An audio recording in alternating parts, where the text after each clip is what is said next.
Welcome back to Rev-n-u Unplugged. Before we get into it, if you're getting value from Rev-n-u Unplugged, please hit subscribe, give us a like and leave a review. It really helps us build out the podcast.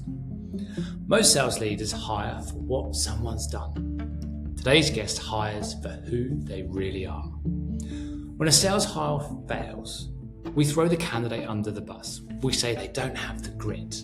They couldn't handle the pace. They weren't quite the right fit. But today's guest reckons that could be nonsense.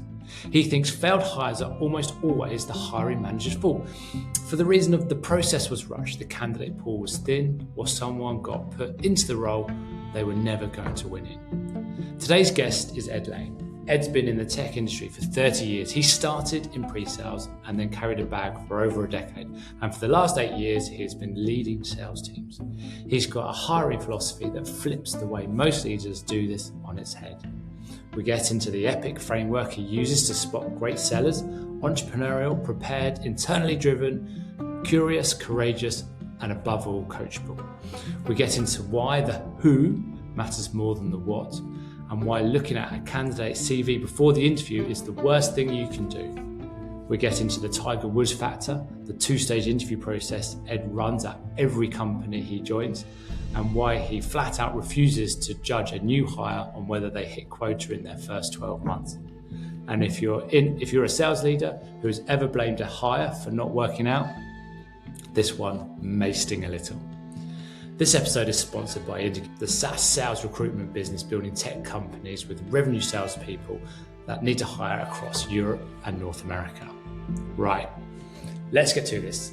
Grab a brew, sit back. This is Rev-n-u Unplugged with Ed Lane.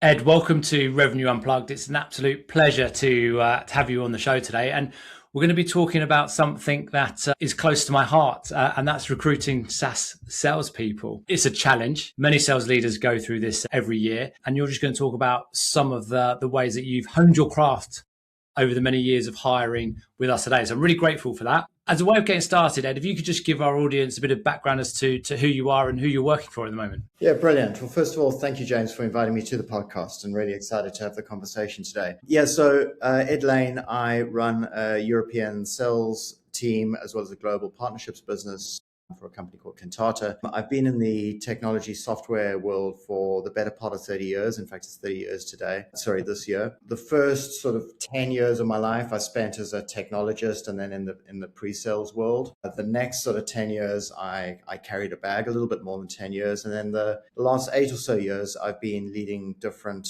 sales teams across large global tech firms like Salesforce, pre-IPO companies, Encino, and then I work for a PE-owned organization. So there's a wealth of knowledge and experience there for you to share with us. So I think the best place to start, before we go into what you've learned along the way and how you go about your hiring, is to look at the benchmark. How do you personally measure what success looks like in a hire? And then share with us what your success rate actually looks like. Okay, so I'll take the hard question first. Good hiring is really, really hard. And if I'm perfectly honest with you, I'm probably around break even on successful hires. I'm going to cover a little bit more of this, I think, later in our conversation. We'll dig a little bit deeper. But I honestly believe that a failed hire is largely down to the hiring manager in the company. And I think it's very unfair. We very often throw the individual under the bus, but actually too often we make compromised hires, we rush the process, the candidate pool is thin, or we consciously put someone into a role which they don't have the skills to be successful in. And so therefore I come back to my original point of it's very seldom the candidate's fault. It's usually because we've made a poor hiring decision. So, coming back to your original question of how do you measure success, I kind of look at three areas. The first one is time to self-sufficiency. So how quickly does the individual get up to speed with the business that they've joined? How quickly can they deliver a credible elevator pitch with conviction and context, as if they've worked in the business for a year or 2 years, right? That really credible, safe pair of hands. How competently can they put together a customer presentation or an RFP or a proposal, which is kind of 90% there or thereabouts, just by navigating their way around the business, tapping into past proposals that have been submitted or RFPs?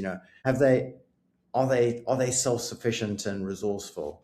Do they actually understand our pricing model, or is that too complex for what they've done in the past? And then really, really importantly, do they give it a go, even if they might get it a little bit wrong? Do they still stand up and deliver and, deliver the company pitch, even though they don't feel 100% comfortable, but they produce the output, or they stand up in front of the client and they back themselves that they're gonna deliver something incredible. So for me, that self-sufficiency in the first sort of 6 months, I'm looking for really good is less than 3 months. 3 to 6 months is fine. That's competent. Anything more than 6 months, and I'm starting to worry whether they are a good hire.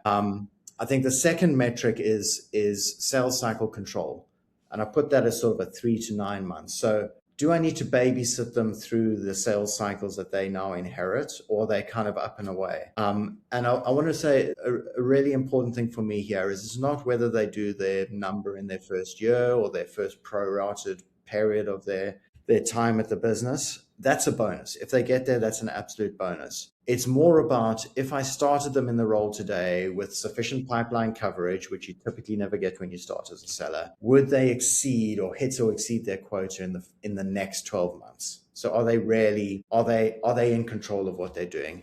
And then the last one is cultural fit. And I think this is super important.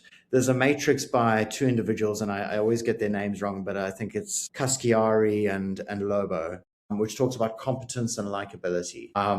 And so you got competence down the one axis and likability down the other. And I think the question you've got to ask yourself is, I hired someone who is highly competent but not likable. They're called a competent jerk. And frankly, you don't need those in your sales team. The other side is highly likable and incompetent, the lovable fool. You don't need them in your team either. What you're really looking for is that lovable star, which is high on both axes. And so that's the other one that you figure out quite quickly, I think. I want to touch on the first point, particularly around ramp. And I know we're going to talk about onboarding later, so I don't want to go into too much detail there. But this is where I see sometimes salespeople thrown out too early during that period. So how do you assess? You mentioned that someone getting up to speed after 3 months is amazing, but they should be there by 6 months. How do you assess, if you're looking at, particularly if it's enterprise, how do you know how long it should take someone? And is there a one size fits all that you should be up and running by 6 months? I don't think it's black and white like that, but you do have some kind of indication of what good looks like, and you know if you've done the job before. So if you've been a seller and carried a bag for long enough, you kind of know how long it used to take you and what the challenges were in your first 3 months of not even knowing who the reference customers were, or having those anecdotes and sound bites that are really powerful that you can throw into the sales conversation. So I think you've got to be patient with people and recognize that they have to come up to speed. They have to sit in other sales cycles and meetings and listen in and have good people like the sales leader in the room with them so they can pick up the conversation. But it's very hard to put a categoric time frame on whether someone's exceeded that window of not. It's a real challenge, and I'm looking forward to talking to you more about it when we go into to onboarding. So moving on then, finding the who versus the what, I think is critical. I find when I talk to most sales leaders, we spend a lot of time on the what. Job descriptions seem to be the same from the day I started nearly 21 years ago to where we are today. But the who is a really valuable part of it. And normally when you get that right, you stand a much greater chance of the success of the hire. So how do you spend time looking at the who rather than the what, and why? So I believe that there's a certain type of characteristic of a great seller. And so you're right, the job specs, I mean, I see them generated in haste. I see them generated using AI tools nowadays. We don't have the specialist recruiting, large HR and recruiting teams where you had specialist hirers that would hire only for an enterprise salesperson or only for an SMB salesperson. So the job specs are yeah, they aren't something that you go by. What I really go by is I actually have an acronym that I use, which represents the characteristics of the individuals that I'm looking for. And the acronym is EPIC. The E stands for entrepreneurial. So I'm looking for someone who has entrepreneurial spirit in them, someone who's prepared to take their territory and run with it, and be creative, and basically own their own outcome. The P is really, really important. That stands for preparation and planning. So someone who's not going to be successful through luck alone, but is actually going to go, like a sport. They're going to go and do their training sessions. They're going to go and do the hours on the pitch or the hours on the road or the miles or whatever it is, and make sure that they don't leave things to chance, be it a discovery call, be it an important presentation. They've done the dry run. They've sent out the meeting notes ahead of they set follow up, thank you notes, all of that kind of thing. So that they're making their own luck. The I of EPIC is internal drive and desire. And this is so important. It kind of comes back to that entrepreneurial thing, but it's slightly different. It's that absolute desire to find a way forward, regardless of what obstacles are thrown in your path. They find a way around, they find a way over, and if need be, they just bash through to get to the outcome they require. And sometimes they might cause a little bit of noise. My brother always says you have to crack a few eggs to make an omelet, and I think it's a very at some point you sometimes have to bash through that wall to get where you need to get to. And then the C, and I'm interviewing for these traits, these characteristics. Curiosity. Someone who's not curious cannot sell my product because they're not going to be interested in the problems of the customer. Someone who's courageous. They have to be able to ask that hard question at the right time, or not shy away from a difficult point that's been raised. They need to be able to communicate well with the customer or the prospect as well as internally. They need to have compassion and care. We need to know as a buyer, I need to know that the person who's selling to me cares about me and has compassion for my I don't need sympathy, but I need that compassion to understand, or empathy to understand where I am. And then one of the most important things for me as a sales leader is they have to be coachable. If they aren't coachable, I have a real challenge with moving them forward and helping them develop their career. One other thing to add here, I do also deliberately look for people who have changed their lives. And I think it's kind of attached to that internal drive and desire. People who've grown up in tough circumstances or in very humble worlds, people who've switched careers in search of something better. I've got an early stage seller in my team. He's only been selling for 3 years. He was a BDR before. He was in HR before. He left the HR industry and came into tech. He did that because he wanted a different path. Or immigrants, people who've upped and left their homeland or the place of comfort to go and make a better life for themselves. These are the kind of attributes that I think make good sellers. I want to touch on the entrepreneurial piece, and just get the importance of that, because I think if you take the rest of it and you remove entrepreneurial, you still got a pretty good outcome. I agree with you with the entrepreneurial bit, but without putting words in your mouth, for you, why is that entrepreneurial bit there at the front, and why to you is it important that they have that entrepreneurial side of it? Well, I think entrepreneurs are many things. Very high energy individuals. They have they tend to be big picture, creative thinking people, but very importantly, they have a plan. Entrepreneurs don't tend to run their own business or create businesses from nothing without some kind of big idea, but then a plan that backs into it. And I think one of the most important things in selling is to have the plan of how to become successful, the plan for success. And sellers or AEs that kind of think they can wing it without a plan, or without doing a look back on the last quarter, what went well, what didn't go so well, what do I change for the next quarter? Those people aren't entrepreneurial, because the entrepreneurs are continually refining, introducing new things, and they have this insatiable appetite for energy and fast-paced change. And I think in sales, we have to be able to embrace and show that energy and fast pace. And I'm not saying never sleep, but entrepreneurs don't sleep much. No. In your opinion, why is it important to think about the who and not get trapped in the what and just trying to find someone that's got X amount of experience in a similar sector, selling a similar product, having an okay amount of success.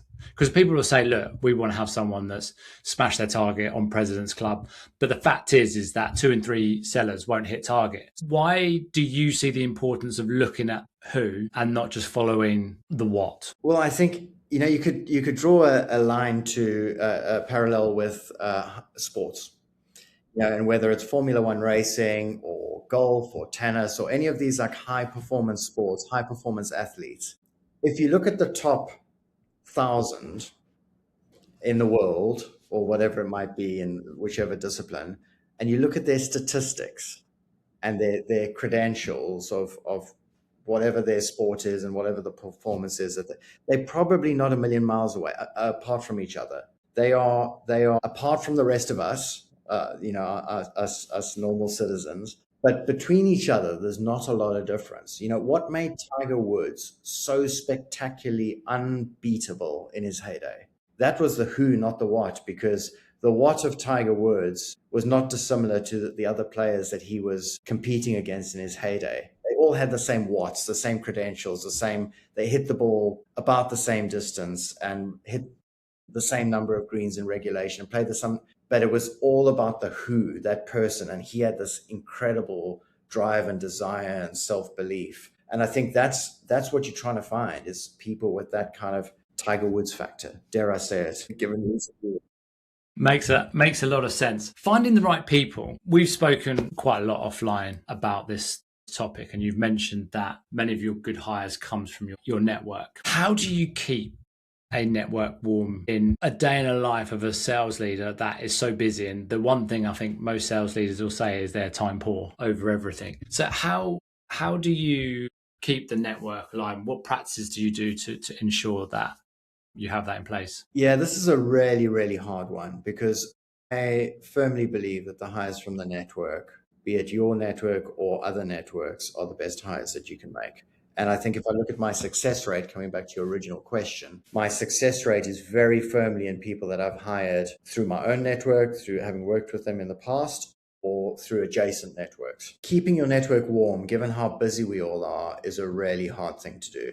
And I could do a lot better at it than I do myself. I think it's a combination of keeping in touch with people. I was messaging someone the other day who's based in Germany and asking them about some other people. And I was looking for signals or signs. And then I asked a direct question. But you've got to keep in touch with the people that you respect out there, who may give you that heads up. Someone's looking for a job, or you can go directly to them and ask them. It's much harder when you've had no contact with anyone for 10 years to phone them up and say, hey, do you know anyone good that does this job? So I think we as sales leaders have got to become more proactive in not just networking with our customers and our prospects, but networking with our peers that we've grown up selling with, who are probably now sales leaders, and with the great sellers that we've worked with, who maybe never want to be a sales leader, but they've got a network of sellers that they've worked with who they trust, and they might reference someone to you. I mean, that segues nicely into the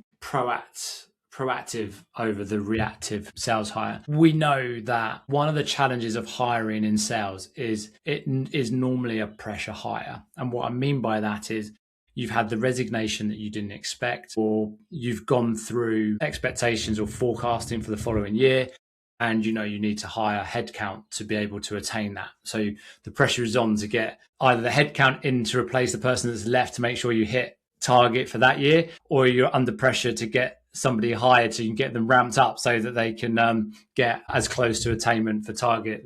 Have the most success, you need to be the proactive rather than reacting. How do you? So should you be spending a portion of your week reaching out to people, just saying, hi, how are you? Being that sometimes I speak to sales leaders who they call themselves the agony aunt for someone that they've worked with before, where you just hear them out and give them some advice. So how do you stay proactive and not fall into the reactive trap? So I'd love to say that I am proactive all the time. I'm not. And I'll give you a great example. It's a real world example from this month, or from the last couple of months. But it is an example of why proactivity works. Sometime around the beginning of March, so about about 7 weeks ago, someone from my network said to me, "Hey, there's this individual. They might be in the market. They're quite a good seller. They're earlier stage of their career. They're ready for it. I think they're ready for a change." I was like, "Well, I don't really have a role." And I bumbled along for 3 or 4 weeks and did nothing. And then I remembered the conversation. I thought I better go and meet with them. And they live just down the road from me. So I went and had breakfast with them 2 Fridays ago.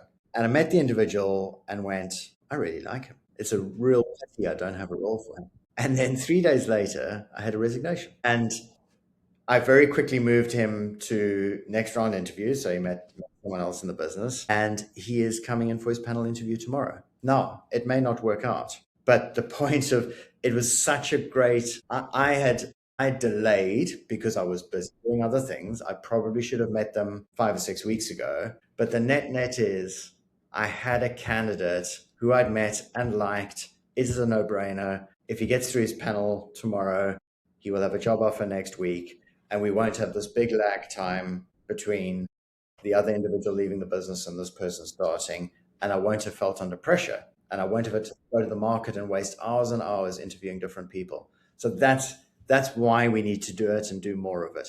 And also for me in that is that you met him for breakfast and you liked him based on having a clear mind with no pressure, no need, nothing else. If you'd not met him, had the resignation, then met him, I think a lot of sales leaders would look for the reasons why they wanted to like them because it would be an easy win, right? Absolutely. That's such a great point. I met him almost apologetically having nothing, and I led the conversation with, "Your name was given to me. Let's just have a chat. Tell me a little bit about yourself, where you are, where you want to get to." There was no expectation or pressure on either side. And for me, that was really easy for me to go into that with an open mind. Yeah, which is why I think it's so critical because, as I say, you could have ended up having that breakfast on Monday and started trying to work out is this person right? It's a quick, easy win. Don't need to go out to recruiters. Someone else has said they're good. Let's just roll with this and give it a go. So I think it makes a lot of sense.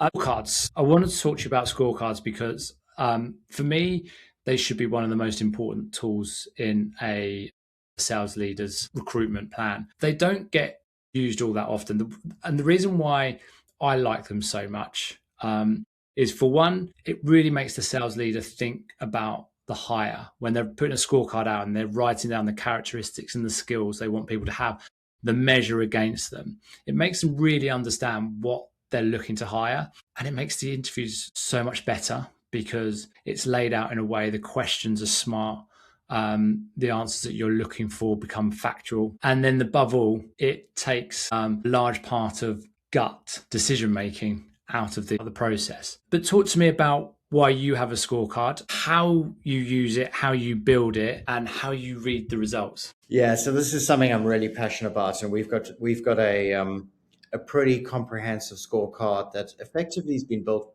from the ground up by the sales leaders. We sat in a room almost 18 months ago and started it, and it's evolved over time. We effectively have 7 criteria that we look at. And those criteria, I'll give you examples. This is about SaaS salespeople. One of them is about SaaS sales experience. Another one is about new business pedigree, because we're looking for sellers that aren't account managers and new business sellers. Another one is engaging with power. So we've got 7 of these. And then across the x-axis, we have levels of competence, 1 to 5. So 1 being novice and 5 being expert. And in each of those little boxes, so that's a 7x5 matrix, we have a description of what that skill would be at that level of competence across the entire matrix, as well as some questions to ask, some interview questions to ask for that. And then we flag the types of roles that we're looking for. So a junior role coming straight out of a business development role into sales would probably be mostly 1s and maybe a 2 somewhere. 1s and 2s, or maybe all 1s. Whereas a sort of a 5 to 10 years in role might be a combination of 3s and 4s, and your real heavy hitter, top end enterprise salespeople will be 4s and 5s, or mostly 5s, maybe 1 or 2 4s. And so we then interview against that scoring criteria for the specific role that we're hiring for, and each interviewer captures their score against those 7 criteria. as well as some other notes. And then we have an average. So we average the scores at the bottom, and it becomes some kind of scientific scoring mechanism where every interviewer is maybe not asked every single question in the same way, and maybe not covered all sevens. Some of us might only cover 5 because we run out of time. But we've got a pretty good complete picture of the specific skills and the level of capability that candidate has. And what made you go down the route of scorecards? How do you see it adding value to your end result? I have an approach. I think interviewing is part subjectivity, is subjective and part objective. So the scorecard brings objectivity in.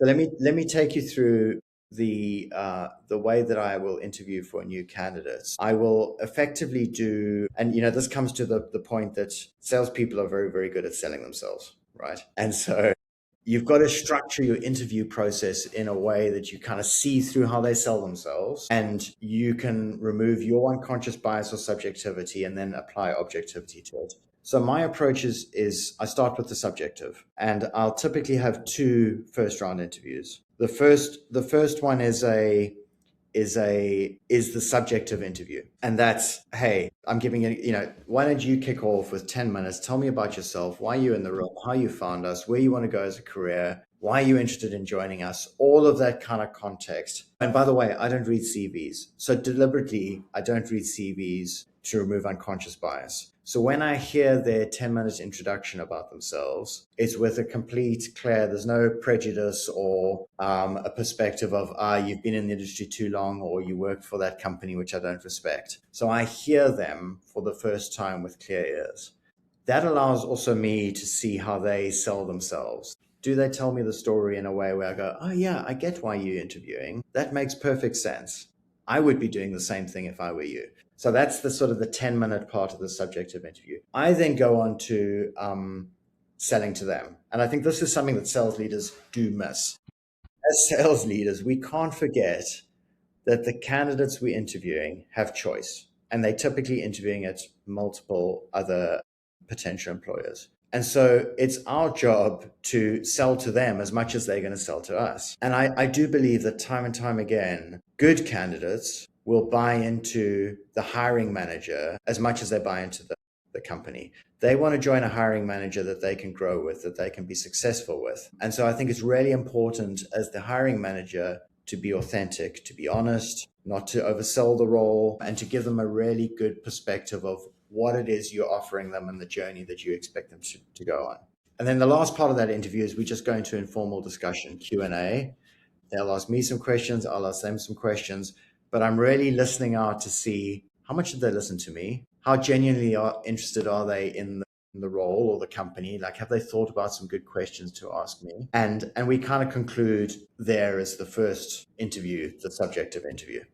And from there, I decide whether to go into the objective interview, which is interviewing against the skills matrix. And that's where, so if they get through the subjective one, it's then right. Now I really want to, I haven't asked you in that first interview, I haven't asked them anything about number attainment or, types of clients they cover or which sales methodology they use, none of that. It's just about them. It's a fascinating point, because I think the first stage interview is where a lot of sales leaders get it wrong.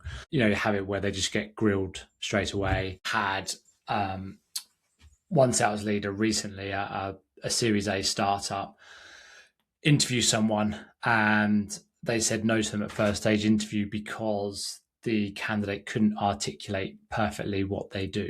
Okay. And I was like, that's not what this stage of interview's all about. You could be passing through candidates to the next stage that can articulate what you do, but couldn't sell anything. One part that you mentioned in that, as though we staged it, but we definitely didn't. You mentioned that you asked them to what they want to achieve in the role. It's a fascinating point, because I'm constantly saying that people always talk about what they've done. This is what I did. This is how I did it. And there's not much spoken about what you're going to do. What's next? And why? What are you looking to achieve? And why are you going to achieve it? What's your belief? What's your desire to go and do that? Because the reason why someone achieved that, let's say, for instance, without going into broader too much topics, that somebody wanted to buy a house and I needed to get a deposit. And it's like, I did this, I hit that. Have you got your house? Yes. What's next? I'm just going to live in it. And it's like, right, so I now get how you hit that number. I know what your reason was, and you go into the deal as to why they needed a house, and there can be a whole load of different reasons behind why, but that made them achieve what they did. Now that why has gone away. So the behaviors will change. So I think it's really fascinating that you bring that, because I think that's an important part that gets missed so often, where it's like, right, they were really good there, so they're going to be really good here. Why are they going to be really good here? Because they were really good there. And then Correct. They're not really good here. So I fundamentally believe every job is a stepping stone to another job. So actually what I'm looking to hear is that they want to use me as a stepping stone, or my company or this role as a stepping stone to get somewhere else. And I want to see the ambition of the individual. They've done something over here and now they want to go do something over here. And this is the reason why we look like a good business to work for. Because let's be realistic. Ultimately, you don't keep people forever nowadays. This is not a job for life. I don't want someone who just wants a job. I want someone who wants to come in, do a great job for 2 to 3 years, and then I can't ask them to lock their life away past 3 years. I kind of want them for 2 to 3 years, because I think the first year is learning, the second year and the third year is the dividends. But yes, I'm definitely looking for where they want to go in their career. Love it. And the last bit, which I think is really important, is to talk about onboarding. And I think sales leaders get hiring right more often than they think. They just onboard wrong. And I'm not going to go into all the different horror shows of onboarding that I've seen over my time or heard from candidates I talk to. I want to focus in on your onboarding. What does the first 90 days look like to you? How are you making sure that you stick to the plan? Great question. So we are blessed to have a really strong sales enablement function at Cantata. And we have a formal 90-day onboarding plan. And that is run by the sales enablement team. And there is a list of, it's set out week by week, tasks to accomplish, check-ins, pitches. There's a combination of the theory and learning the theory as well as the practice and, standing and delivering, et cetera, et cetera. For our more experienced AEs, we shorten that to 60 days. So it is actually, we can refine it and drop things out. For our sellers that have just started as from a BDR into an AE, they do the full 90 days and maybe some extra stuff. But that is really, really important because look, every company and solution is slightly nuanced. So even if you get a really experienced seller in, well, you guessed it. One of my passions is playing golf. So let me use the golfing analogy. I said sales are not dissimilar to sport. The golfing analogy is I may be a reasonably competent golfer, but when I go and play a new golf course, I suddenly become somewhat incompetent because I haven't played that course. So the first few times I play it, I'm not as good as I will be the next few times I play it, even though I'm still the same golfer that I was that played the other course the weekend before. And so I need time on that course to familiarize myself with how it plays, where's the best place to attack the greens from, so where do I need to drive, where are the water hazards that I need to stay out of, which are the really tough holes that I just need to be conservative on because I could take a 10 on those holes and worst case I want a 5.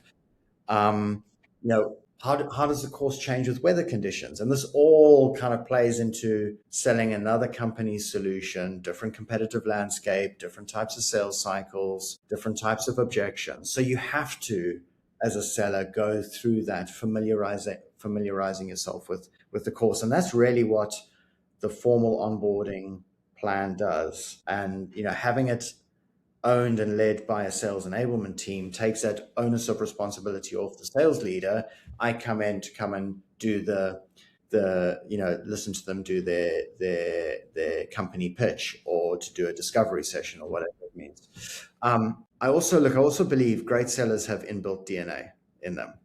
I think great sellers are they're born with that DNA. You either have it or you don't. That being said, a little bit contradictory, there's nature and nurture. So yes, those great sellers from a nature perspective come with great bedside manner. I don't think that doesn't get created. They tend to be likable, or they have that internal drive that I spoke about a little bit earlier. They can pick themselves up and dust themselves off when they've lost an opportunity from nowhere. They will go through that period of mourning, and then they'll come back even harder the next time. That you can't create. That's in the DNA. But then there's the nurture side, which as sales leaders, we have to be better at doing.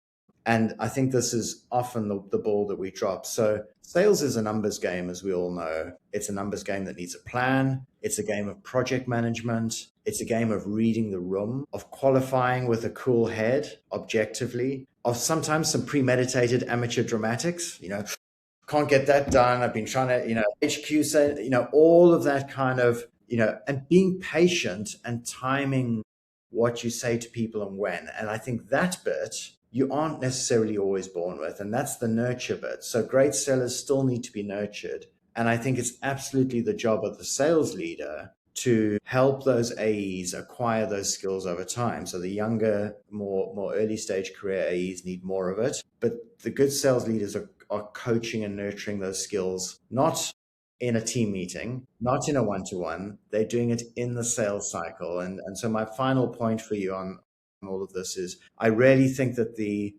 reason the role of the sales leader is so important is that they need to be a player coach. They need to be there rolling up their sleeves, leading from the front, because as humans, we tend to imitate good behaviors. We want to be like the good out there that we see, especially the good that delivers results. And so if we can watch our sales leader or us being good, delivering results, we're going to do exactly that. And so we have to be the exemplar of great. Totally agree. The other thing I always say about onboarding is what I hear all too often when I speak to a sales leader and we're hiring, particularly on enterprise, they'll say, it'll take me 12 months to know if they're any good. And, it's an expensive hire to get right. And I won't know until the end. I say, okay, so why do you not know until 12 months? Because he goes, well, that's when I know what they're going to do. And I was like, but that's a result.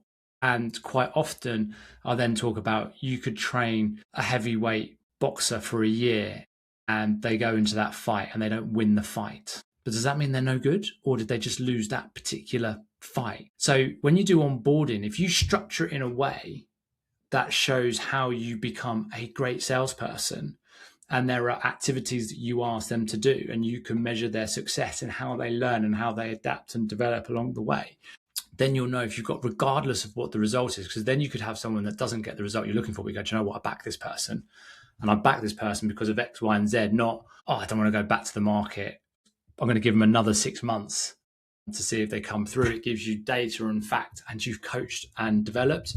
And I call them the other leaders that don't do that are the spreadsheet warriors. We're going to put bums on seats and we're going to look at numbers. And if the numbers make sense, good. If they don't, and they'll sometimes have success, but they won't know why. But more often they won't have success, and they'll keep trying to repeat the success they had, but without any realization or guidance of how it was. So, which is another fundamental reason why I think onboarding is so important for the individuals who are going through it, but the managers to understand what's going on and what great looks like and how you get there. And that information, having a good sales enablement team makes that wonderfully better because they can break the data down and tell you exactly what it all means. Agreed. And look, to your point earlier, this is a game of peaks and troughs.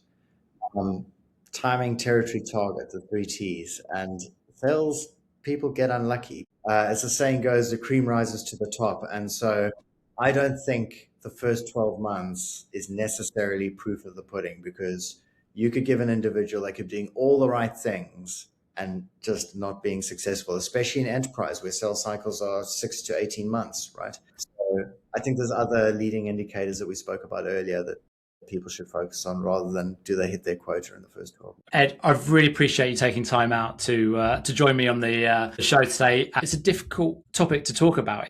As we said before, this isn't a silver bullet, but I appreciate you taking time out to share what you've done, how you do it, and why you do it. Pleasure, James. Thanks for the time. It was really good to be on the show.